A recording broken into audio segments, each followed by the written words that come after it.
Do it. I would really take that pill if I were you. Oh my gosh. I'm gonna ask you every time. This is episode 1. Numero uno. Ready? Ready? So in the first green screen, episode 1. Part 1. Where are you going? Oh, okay. That one, yeah. Where are you going? Got it. You know, I think we all start in business because why? Like, why did you start?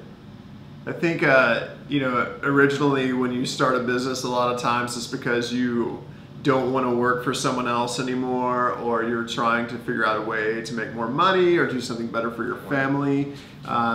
There's typically all these reasons in your head that like aren't really tangible past like opening the door for the first time, when you really start thinking about where you're going to be, you know, 5 years from now. Like the worst interview question ever, right, that you get asked, that's actually probably something you should ask yourself whenever you start a business. Yeah, Instead, I mean, people just kind of jump ship from their normal job and go start their own business all willy-nilly. So it's all pretty much about yourself. I know it was about myself. I wanted to make more money than like the $20 I had in the bank account at the time.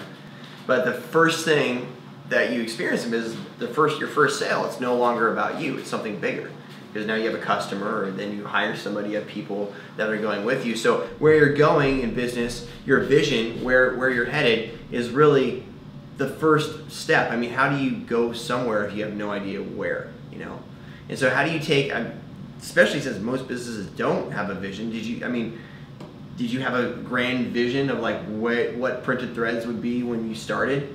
No, I don't think so. And even like 2 years in, whenever someone asked me what our vision was, I couldn't answer that question. So I think if, you know, it's a really good question to ask, because we need to know why we're waking up tomorrow morning to go to work, other than just to make money to take home, because that's ultimately just a really miserable way to live. Yeah, if you don't know where you're going, how is that going to be compelling for your team or your customers or investors or a bank or whoever you're looking at to give you money or to spend the majority of their life with you? So it's definitely getting on the right path, and then the better you can do in explaining and articulating that vision, the more you're going to be successful in getting people on board and following you. So how do you take that like question mark, maybe you're feeling a need, you have a customer, and how do you define that into a vision? What are some of the things that you've done to help clarify the vision in Printed Threads? Yeah, I think, you know, if we need to decide exactly what we want to do, and that's a really big, scary question, to kind of define yourself, what you are wanting to do, who you're trying to reach, what your overall goal is. I think we looked at a lot of bigger companies' vision statements to figure out what they were trying to do, and it helped us make a lot of sense out of things. Google's vision statement is that they want to organize and connect people, and if you think about what Google does, that's exactly what they do. You know, they've provided all kinds of tools for organization, and they've provided all kinds of tools for connecting people, and they do a really great job at it. So when we sat down and decided what we really want to do, you have to think about it. If you're a print shop, do you want to be the biggest print shop? Do you want to make the most money? Do you want to be the most creative? You know, Who is we, by the way? Who is we? We is not just you, but the team that's going to be surrounding you to help you reach this goal, or to help carry out the vision. Because you know, there's the term solopreneur, which might be someone that just owns and operates their own business forever. But if you want to do something greater, you're going to have a team of people around you. And so even if you start the business today as just you need to be thinking about that team of people that's going to come along with you on the long road. Yeah, that's interesting. I've been thinking a lot about this, because just naturally, my whole theory of leadership is like the first person, if there's a bunch of people standing in line, the first person to step out is the leader, right? I'm just naturally, because to lead is to go first. And that's, I think, naturally the way I've built businesses and I've led in the past, is like kind of more trailblazing. And trailblazing is fun because you go up mountains, you go crazy places, but can that many people really follow a trail, especially a trail that kind of zigzags and is not super defined. So if you want a lot of people to go with you, want to make a big impact, you want to build a trail, what do you want to build? You want to build a road, right? Absolutely. And is it super easy to build a road? Like one person can do it? No. Like you were saying, it takes a team. It takes a lot of work. And so not only is it important to have that patience and have the discipline and leadership to build a road, but also extremely important to know where the road's going. Trails, you can change direction in trail like that. You can stop and go somewhere else, but roads have to be planned.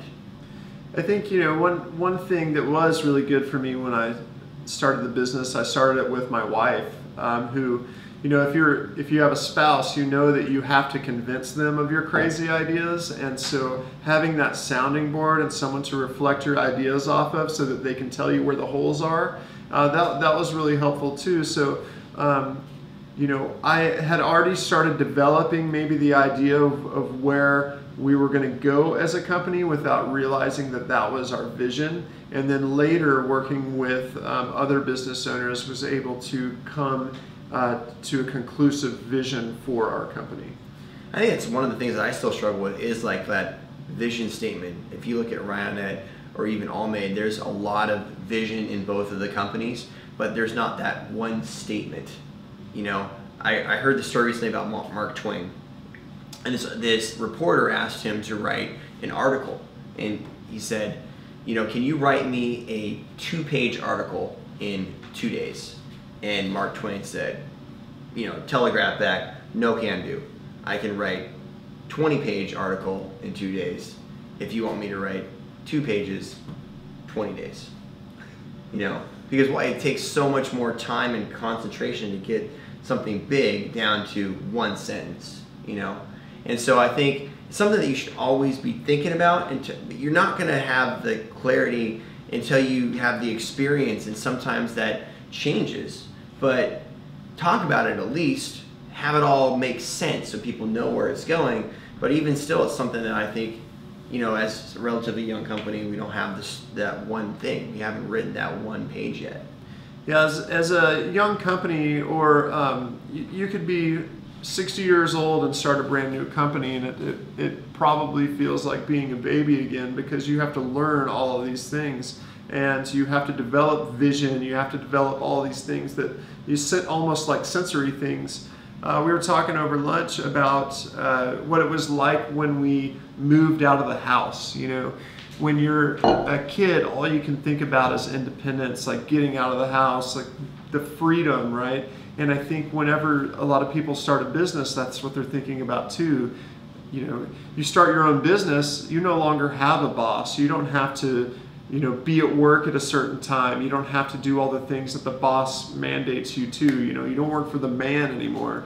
And so that gives you all this freedom. But suddenly, as the business grows, you realize you have to mature into, being your own boss is still having a boss. You know that in order to get this order out today, you have to wake up at a certain time, you have to be at work at a certain time, and sometimes instead of working that 8-hour day that you worked at your other job, now you're working 16, 20-hour days. Yeah. And so those are hard realizations that come later, and that's part of maturity, and that's part of growing up in business, because it's not all glitz and glamour on the other side. I thought you were going to say something about fairies and lollipops. Yeah, it's because I did this. Yeah. Jazz hands. Well, I mean, there's this, I think good questions can help you get there, especially if you're asking yourself good questions or better questions to get better answers. And so, like in the book, we talk about the stump speech that asks a series of questions that if you answer them, especially if you answer them with the team, it starts to help you define especially if your vision or where you're going is undefined. First question is where you're going. Second question is why. Like, why are you going there? And by asking why, you really kind of ask yourself, okay, is it worth going there? Is all this time, is those 16-hour days, or the 20-hour, is it worth it? And if it's not, maybe go to a place that is worth going. And then who's going with you? And if you have a team, if you have a wife, you have a spouse, a partner, whatever it might be, Are they going with you? And who else do you need to attract to go on this bus, on this journey to build this road? And then how are you going to get there? What are some of the mechanisms that how are you going to be different?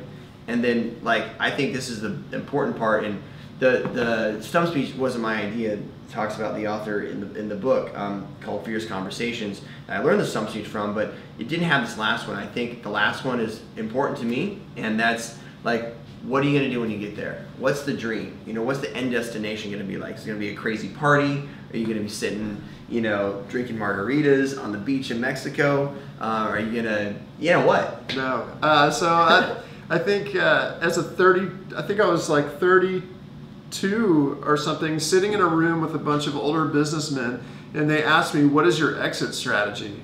And that question scared me to death, right? Like, what do you mean, what is my exit strategy? I'm 32 years old, So, but what I learned is that your exit strategy doesn't have to be selling your business or retiring or whatever. Your exit strategy is, what are you going to do when you have accomplished your goal, when you have reached your vision or your destination? You're just going to go, typically a lot of what people do is that continues to change. The further out in space you get, Elon Musk wants to go to Mars. He's on Mars. Where is he going next? The next one, there's always something out there to go get. He's going that direction. You'll probably continue to go that direction. When you get that destination, it continues to evolve and change.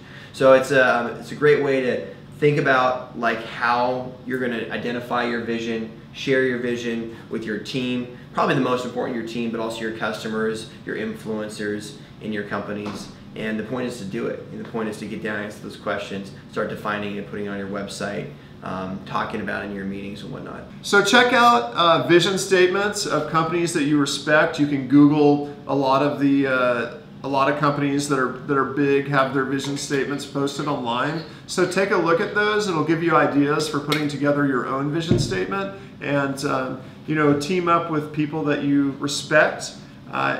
Bounce your ideas for your vision statement off of them. People that know you well will be able to say, hey, that's a great vision statement for you, or maybe you need to work on this stuff. But I think it's important to be looking out at the future, and that's exactly what your vision statement says. So later on, when you're floundering, trying to figure out what you want to do with your life, you can go back to the vision statement you wrote down and realize, oh yeah, this is where we're going.